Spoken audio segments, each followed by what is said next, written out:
Ankara Büyükşehir Belediyesi'nin desteği ve Ziraat Odası'nın çalışmalarıyla Bolu'nun Mudurnu ilçesinde 108 bin domates ve biber fidesi dağıtıldı. İlçe meydanında gerçekleştirilen dağıtımda çiftçilere yoğun ilgi gösterildi. Hocam kaç kasa oldu? Geç geldim. Oo. Evet.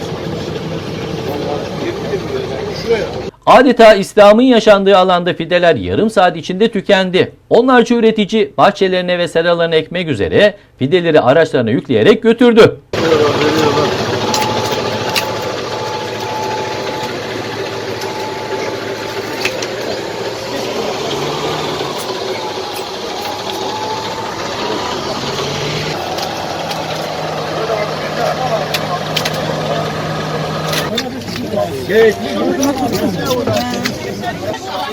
Aynen.